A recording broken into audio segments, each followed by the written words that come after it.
आता आपल्या आवडत्या मालिकेचे संपूर्ण भाग मालिका प्रसारित झाल्यानंतर लगेचच पाहू शकता फक्त सन नेक्स्ट वर. भारतातील प्रेक्षकांसाठी मोफत सेवा.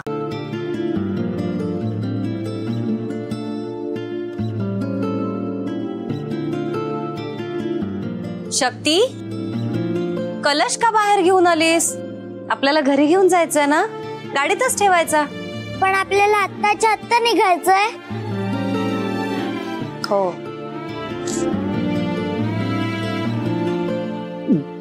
ताईसाहेब, हा कलश कसलाय? रक्षा कलश आहे हा. आई आदिशक्तीच्या अभिषेकाचा तीर्थ आहे त्यात. दुष्ट शक्तींपासून आमचं रक्षण व्हावं म्हणून देवळातल्या गुरुजींनी आम्हाला दिलाय. अहो पण ताईसाहेब, दुष्ट शक्तीचा नाश कालच झाला ना? नाही प्रल्हाद दादा, दुष्ट शक्तींचा नाश कायमचा होत नसतो. त्या पुन्हा पुन्हा आपल्या समोर येत असतात आणि त्या पुन्हा आपल्या समोर येऊ नयेत म्हणून आपल्याला काळजी घ्यावी लागते. हेही बरोबर आहे. प्रल्हाद दादा, आमच्या बॅग्स घेऊन याल प्लीज?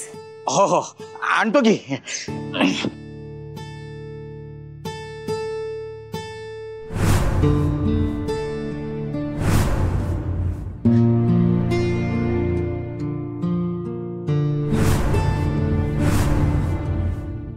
काही बोलायचंय?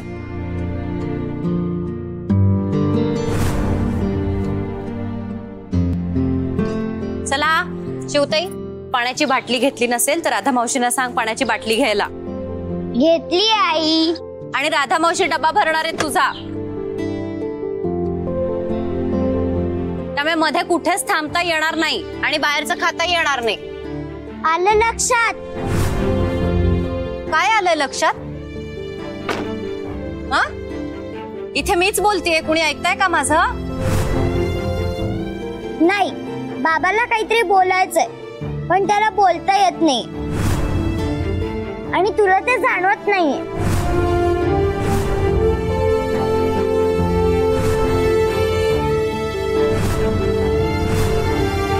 काही बोलायचंय?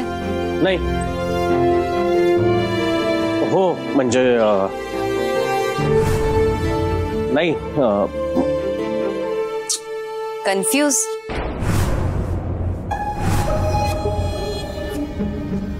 बोलायचं आहे. बोला.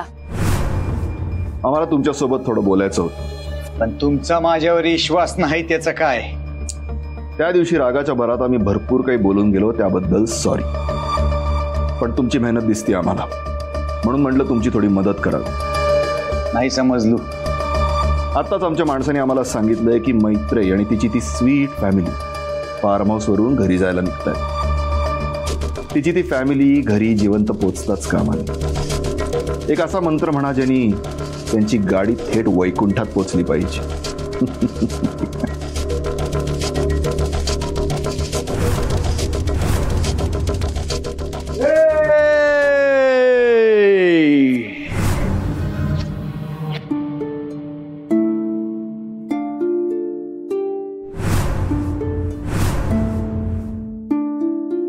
I am sorry. खरं तर आजवर तुझ्या बाबतीत अनेक गोष्टींमध्ये मी चुकलोय, पण आत्ता माफी मागतोय ती आजवर तुझ्या देवीवरच्या श्रद्धेची जी मी चेष्टा उडवत आलो त्यासाठी. मैत्रेयी, यामध्ये तुला दुखवायचा कुठलाही हेतू नव्हता, पण लहानपणापासूनच देव, दानव, भक्ती, श्रद्धा या सगळ्या गोष्टी मला कधी पटल्याच नाही. आजवर मी त्या सगळ्या गोष्टींना फक्त अंधश्रद्धेच्या तराजूत तोलत आला. आणि काल या गोष्टींवर विश्वास नसणाऱ्या मलाच जन्मभराची अद्दल घडली. खर तर काल तू धावून आली नसतेस तर आज मी इथे तुमच्या समोर नसतो. जगामध्ये जिथे जिथे वाईट प्रवृत्ती आहेत तिथे तिथे त्यांना नष्ट करणाऱ्या दैवी शक्तीही आहेत याची प्रचिती मला काल आली. या सगळ्याचं क्रेडिट खरं तर मी तुलाच द्यायला हवं. तुम्हाला उपरती झाली हे जास्त महत्वाचं आहे माझ्यासाठी. नक्कीच. तू कशी आहेस? नाही म्हणजे या सगळ्याचा तुला काही त्रास नाही झाला ना? ठीक आहे. मला आणखी एक गोष्ट पटली. तू नेहमी म्हणतेस ना, जिथे जिथे देव आहे तिथे तिथे भय सुद्धा असतच. म्हणजे आपण एखादी गोष्ट आपल्याच माणसांसमोर लपवू शकतो कदाचित, पण तो नेहमी आपल्याकडे बघत असतो. त्यामुळे कोणतंही वाईट कृत्य करण्याआधी एकदा देव बघतोय हे ध्यानात आणावं.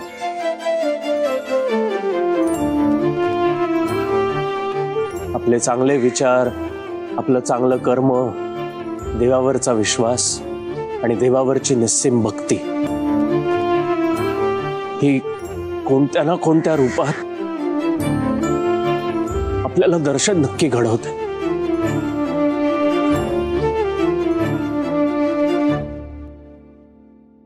आता पुन्हा ती तिच्या साथीला आहे, सावली बनून, रक्षा कवच बनून. रक्षा कवच पुन्हा? तुमच्या माणसानं तुम्हाला अर्धवट माहिती दिली आहे. ती तिच्या कुटुंबासोबत नाही तर देवीच्या आशीर्वादासोबत सुद्धा प्रवास करतीये. एक मिनिट. देवीचा आशीर्वाद तिच्याबरोबर आधीपासून होता, त्यात नवीन काय आहे? देवीच्या आशीर्वादाचा कलश. तो साधा सुद्धा कलश नाही, आणि तो कलशच तिचं रक्षण करतोय. जोपर्यंत तो कलश तिच्यापाशी आहे तोपर्यंत जगातली कुठलीच वाईट शक्ती तिच्या केसाला सुद्धा धक्का लावू शकत नाही. झालं? टेकलेस हात? अरे आम्हाला वाटलं की तुझी मदत केली थोडी तर तू अशा चुटकीमध्ये त्या मैत्रीला संपवशील, पण आम्हाला आता असं वाटतंय की या जन्मात तुझ्याकडून असं काहीच होणार नाही. तुमचं काम अर्धवटच राहणार आहे. आता आम्हीच काहीतरी करतो. हा, हायवेला तिची गाडी आली की कंटेनर तिला उडवणार आणि ती गाडी सकाळ ढगात. आणि या गुन्ह्यासाठी आम्हाला पोलिसांनी अटक केली ना तरी 72. पण आता तुझ्या पराक्रमाची आम्ही वाट नाही बघणार. रावसाहेब, असं काय करायचं धाडस करू नका, नाहीतर तुमचा प्लॅन तुमच्या अंगाशी येईल. तुझा तरी कुठला प्लॅन वर्क झालाय रे आतापर्यंत? मैत्री आणि तिच्या कुटुंबाला मारणं म्हणजे कीटक मारण्यासारखं सोपं नाही रावसाहेब. आपल्याला पहिल्यांदा तिच्यापासनं तो कलश वेगळा करावा लागेल, आणि एकदा का तो कलश तिच्यापासनं वेगळा झाला की आपण तिला आणि तिच्या कुटुंबाला आपल्या मनासारखं मरण देऊ शकतो.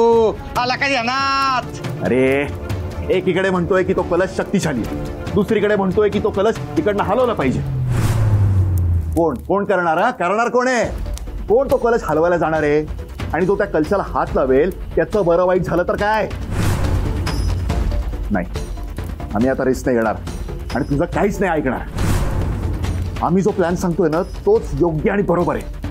नक्कीच आमच्या माणसाला कॉल लावतो आणि मैत्रीची गाडी उडवायला सांगतो. रावसाहेब ऐका. रावसाहेब, असं काही करू नका, वाईट परिणाम होतील. रावसाहेब,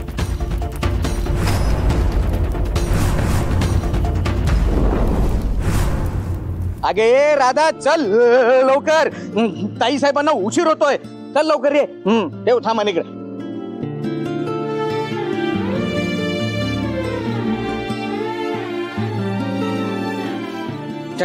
चला चला, सगळं सामान आलेलं आहे. हा, मागे काही राहिलेलं नाही.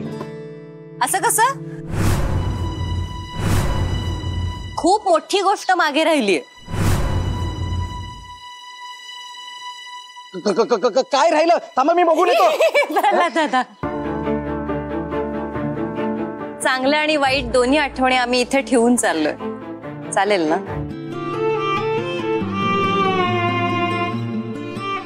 ताईसाहेब, अहो, वाईट गोष्टी वाईट स्वप्नांसारख्या विसरून जायच्या असतात.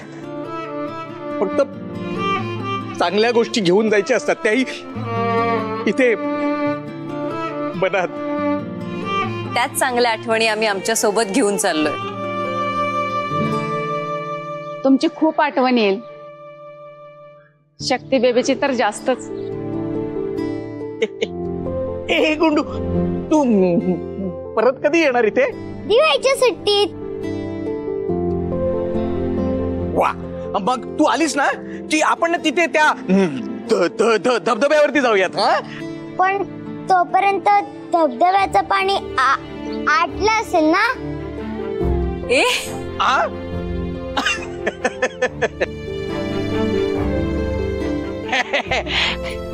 असं कसं आटेल? चांगला असा दमच भरतो त्याला.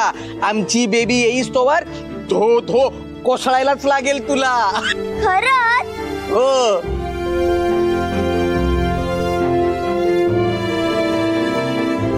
हे माझ्याकडून तुला.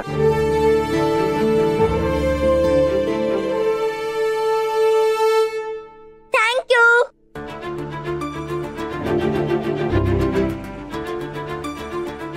चला येतो.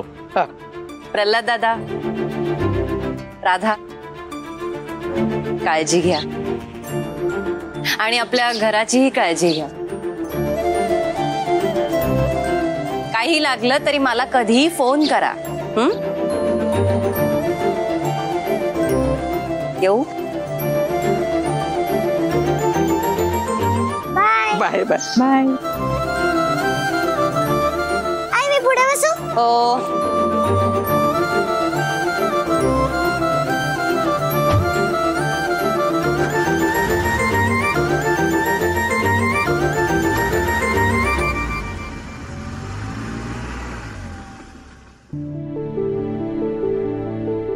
इतके दिवस हे आपल्या घरी होते तर आपलं घर घरासारखं वाटत होतं.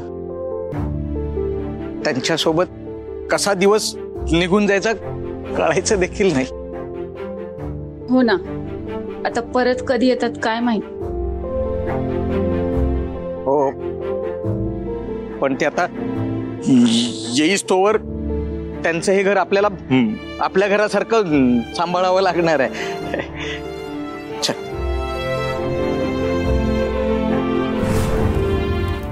हा, कामाचं काय काय? अरे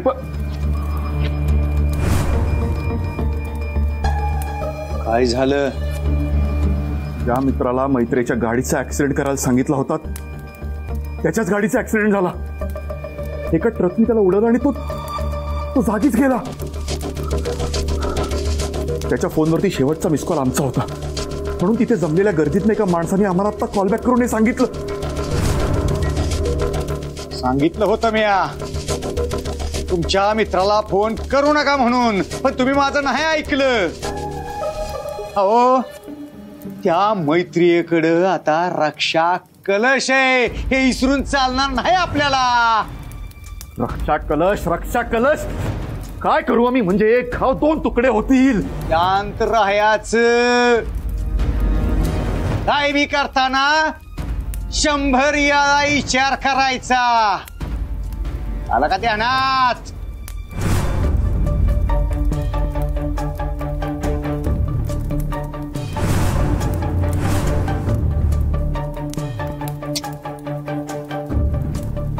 या हे मंतरलेलं लिंबू आहे, हे तुमचं रक्षण करेल. तुमच्या जवळ ठेवायचं. जेवढं तुम्ही ह्याला जपाल तेवढं तुम्ही स्वतःला जपाल. नाहीतर तुमचा मित्र जसा इहलोकात गेला तसा तुमचा बी प्रवास हलगी लावून काट काट काट काट काट काट काट काट काट काट काट काट काट काट काट होईल. नाही, अख्खं जग विश्वासावर चालतं. मनात गोष्टी नसल्या ना तरी कधी कधी अशा गोष्टींवरती विश्वास ठेवावाच लागतो. आणि जेव्हा प्रश्न स्वतःच्या आयुष्याचा असतो तेव्हा अशाच गोष्टींवर विश्वास ठेवावा लागतो.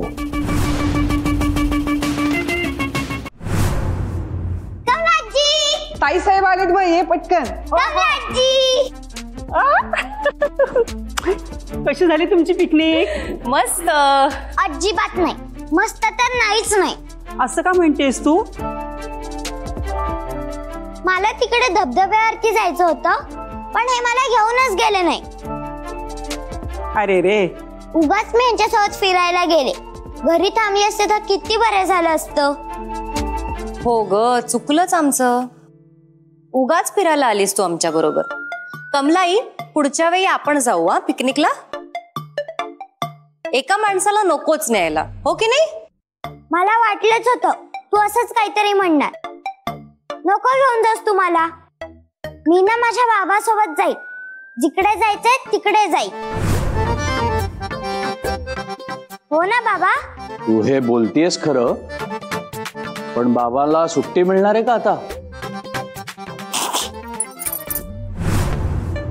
नाही, नाहीतर तुझ्या या पिकनिक साठी तू बाबांवर अवलंबून राहणार आणि सगळी गडबड होणार मग. अरे रे, आमची चिव रुसली बघा. ए गंमत चाललीये.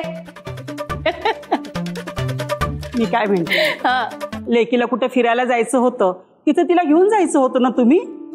आणि काही दिवस थांबायला पण काही हरकत नव्हती. एक तर तुम्ही इतक्या वर्षांनी घराबाहेर पडला होतात, अजून काही दिवस तिथे थांबला असतात तर काय बिघडलं असतं ना? काय झालं? सगळं ठीक आहे ना? सगळं ठीक असतं तर अजून 4 दिवस राहिलो नसतो का कमलाई? म्हणजे काय सांगू कमलाई, आम्ही तिथे पोहोचण्याआधी संकट आमची वाट बघत उभी होती. एक संकट गेलं की दुसरं संकट दारात दत्त म्हणून उभं. कसा बसा संकटातनं बाहेर पडण्यातच अर्धा वेळ जायचा. त्यानंतर कुठे जाणार फिरायला आणि काय करणार? फक्त मला एक कळत नाही, आम्ही आपल्या फार्म हाऊस वर जाणार आहोत हे आपल्याशिवाय कोणालाच माहित नव्हतं. तरी आम्ही काय खातोय, काय पितोय, कुठे जातोय हे आपल्या विरोधकांना कसं काय कळलं? पण त्यांना तुमच्याबद्दल कोण कशाला काय सांगेल ना? असतात काही घरभेदी.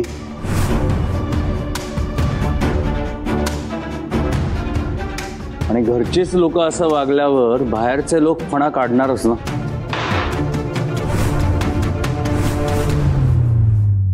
तुम्ही सर्वजण सुखरूप घरात आलात ना, देवी आईची कृपाच म्हणायची. हो, देवीचीच कृपा. तिच्यामुळेच जीवावर बेतलेलं संकट टळलं.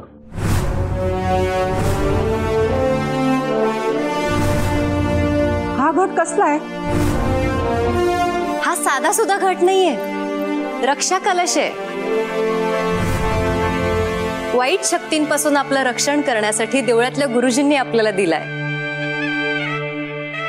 हा कलश जर आपल्या घरात असेल ना, तर कुठलीही दुष्ट शक्ती आपल्या घराचा उंबरठा ओलांडून घरात येऊच शकत नाही. घराबाहेरची दुष्टशक्ती घरात येणार नाही हे खरं,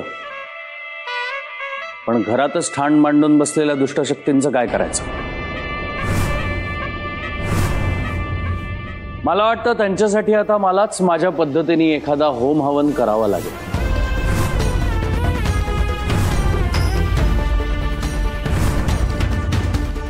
तुम्ही हा कलश घरी घेऊन आलात ना, हे फार बरं झालं बघा. द्या इकडे, मी ठेवते. नाही नको. गुरुजींनी दुसऱ्यांच्या हातात कलश द्यायचा नाही असं काही सांगितलंय का? नाही, तसं काही नाहीये. ठीक आहे, नीट सांभाळून ठेवा. आणि सकाळ संध्याकाळ दोन्ही वेळी याची पूजा करायची असंही सांगितलंय.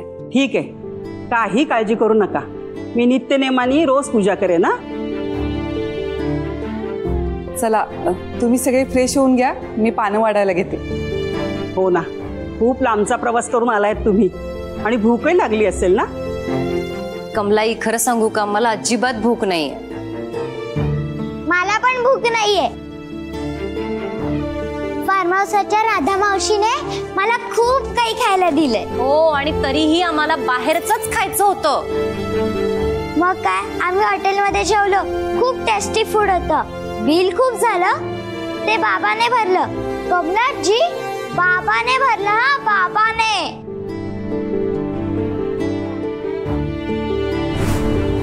झालं तुझं? अगं बिल मी भरलं काय किंवा तुझ्या आईने भरलं काय, दोन्ही सेमच. तसं तुम्ही आज लवकर आलात हे बरंच केलंय. आज कृष्ण जन्माष्टमी आहे. आजच्या दिवशी हा कलश घरात येतोय, हे चांगल्या शक्तीचं आगमनच आहे. अरे हो, मी विसरलेच. रात्रीच्या पूजेची तयारी करायला हवी ना आपल्याला. ताईसाहेब, तुम्ही काळजी नका करू, सगळी तयारी झाली.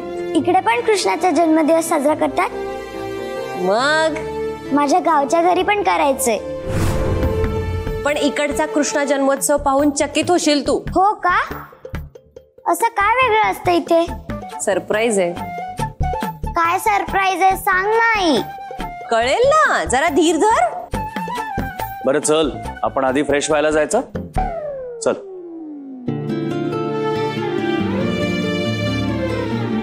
सांभाळून ठेवून द्या. हो हो, काही काळजी करू नका, देवापाशी ठेव.